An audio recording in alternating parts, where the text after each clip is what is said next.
Stellar to burn 20 billion XLM from a new law. Now, before we get into this outline, I got to reference what he's talking about.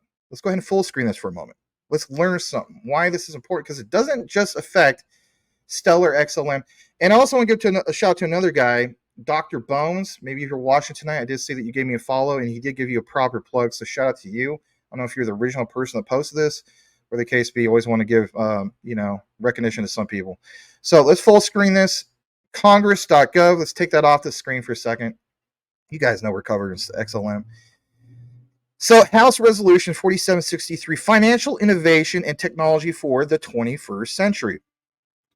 You, of course, had these meetings in the past, literally about a year ago, right? But you also had recent ones, and the latest action was this one right here. May 22nd, 2024, motion to reconsider laid on the table, agreed without objection. So instead of me explaining it, I want to get into what Noti has. And by all means, give this guy your support. Let him know that you appreciate him being back. I cannot pound that home enough when it comes to people that take the deep dive research, okay? So much appreciation to him. Let's go ahead and play this. We are actually going to play this in its entirety because he does a really good job of explaining it. If XLM Stellar is your thing, you might want to listen to this. Here we go. I have a massive XLM update. There's going to be a lot more XLM updates coming soon, but I need to get this out right now, okay? Because this bill could absolutely change Stellar. I always have been preaching they're the most regulatory compliant, the safest crypto, but what the CFTC is bringing out could change everything. This news right here, I'm going to read for you guys. I'm not going to waste your time. Make sure to subscribe. I am back. Look at this. The Commodities Future Trading Commission, CFTC, must regulate a digital asset as a commodity if the blockchain or digital ledger on which it runs is functional and decentralized. This bill classifies a blockchain as decentralized if, among other requirements, no person has unilateral authority to control the blockchain or its usage, and no issuer or affiliated person has 20% or more of the digital asset or in the voting power of the digital asset. So we know for Stellar that they own more than 20%. We know that, which means if Stellar is going to continue to, if this passes, has not passed yet, but this has been pushed up, okay? Right now we are, starting to get this ball rolling. If this passes, we will have absolute huge clarity on this market, and Stellar may be forced to burn some of the supply. Because we know we have 29 billion Stellar in circulating supply right now. But look at what happens. Look at this. Right, this is our circulating supply right here. We have all this Stellar, or all this XLM that is not circulating yet. And it's not like Ripple, okay? Because XRP and Ripple, the majority of Ripple's XRP supply is in escrow. Their escrow, they do not have control of, the same as this is just the Stellar Development Foundation's XLM that they can use, right? That's the difference. There's a big difference between these two. So Ripple actually, in this case, is looking more compliant than Stellar. But what can be good for Stellar holders is, just like they have done before, what if they have to burn lumens again? What if they have to burn a bunch of lumens and change their structure? And this whole playing field can be completely different if they do not want to become a security, right? This is huge. This is absolutely huge because that will declare them decentralized under this bill. And just to break it down for you guys, so you guys can see that I'm not playing around here. So we have direct development available funds, 4 billion right here. Then another big number, new products, 1 billion. Enterprise fund, 7 billion. In-app distribution, 3 billion. All of this adds up. And let's just look up, like, okay, what is enterprise fund, right? Enterprise, we'll find it here. So community fund, right? We can see here. all these different funds is what I'm trying to point out to you guys is, okay, here we go. Stellar Enterprise Fund is a venture style fund for growing the network. The XLM in this account will not be distributed as grants. They'll be used instead to acquire or invest in businesses that have potential for the Stellar ecosystem. That is different than what Ripple has going on with XRP right now. Some of these businesses may not yet be building on the Stellar network, but would bring substantial benefit to the ecosystem and to their own businesses if they were brought to the network. Any proceeds from the investments will be cycled back into the fund. It seems to me, from my understanding, that the way Stellar is currently set up, they're going to have to burn coins if this passes. If the CFTC gets this through, we could see another massive scenario where Stellar is burning coins to become compliant. This could be crazy.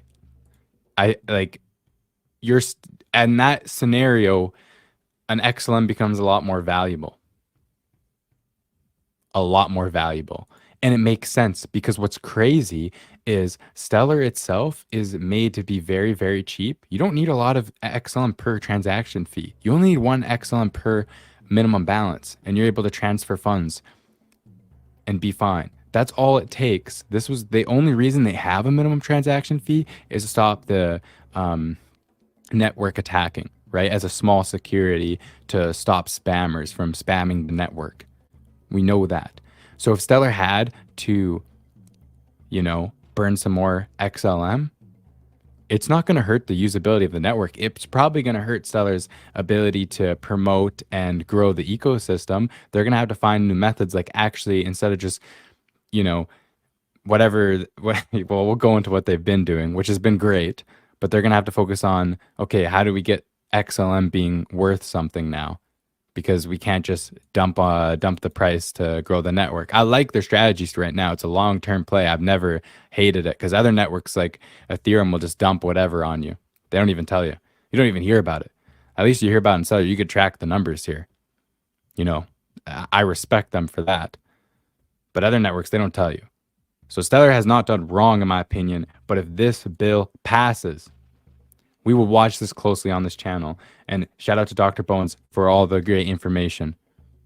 Go follow Dr. Bones on Twitter. Thank you.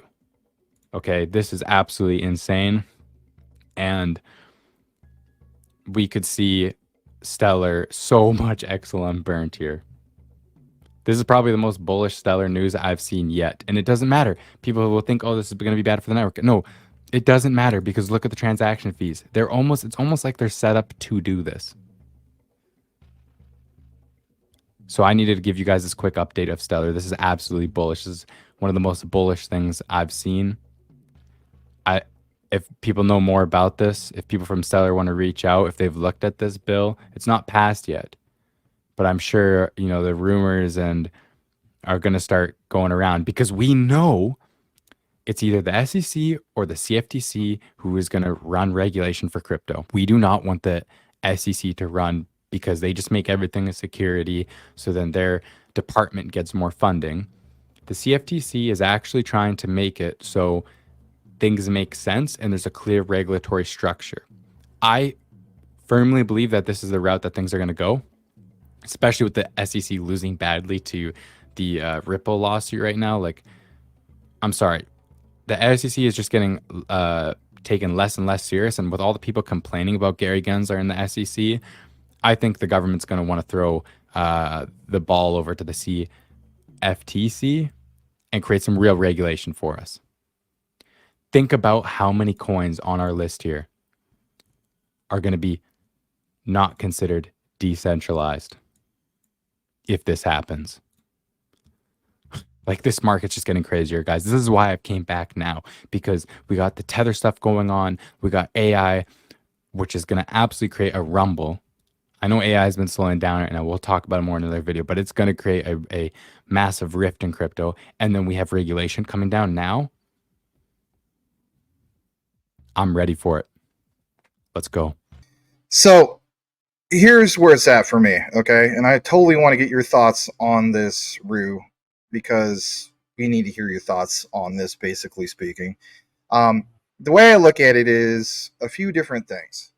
So he did mention like XRP with the whole thing with escrow. So been there, done that. We already understand it. But it's kind of like we're getting the signs literally put right in front of us from a long time ago and then being reminded. And where I'm going with that is, did Brad Garlinghouse not really warn us a few years ago? I don't know, 1 year ago, 2 years ago, saying that 99% of crypto, I guess you could say, is going away or going to zero, right? Now I get it. If this passes, right? If this passes, that's very a hypothetical situation if that was to happen. But if it did happen, like holy cow! So yeah, your thoughts? It's pretty funny because Stellar was already on a committee for the CFTC. And this is from January 20th, 2023. They joined a committee of the CFTC called the Global Markets Advisory Committee. Okay. So they already have connections to the CFTC themselves. And they say, as a part of this committee, SDF will highlight the role of stablecoins in the digital asset markets and real world use cases, including leveraging stablecoins in the delivery of humanitarian aid. And we already know that they do the stablecoin, or they're going to do the CBDC for the Ukraine. And it's quite interesting. If we go down and look at the members that are also members of this, we got Uniswap Labs, but they say that Stellar is one of 4 members, including Coin Fund, Uniswap Labs, and Chamber of Digital Commerce. Okay, and that they're also joining them on this committee is traditional finance giants, including HSBC, Goldman Sachs, and BlackRock. So they already have dealings with the CFTC dating back at least to January 20th, 2023. So pretty interesting. Yeah, I would agree with that. It's interesting to see how it all connects. I'm glad that you were able to pull it up on the fly for reference for everybody. The other thing I want to pull up, just kind of like a little bit in regards to, I guess you could say, my own notes and so on. So let me just remove that for a second. Not remove you, remove that.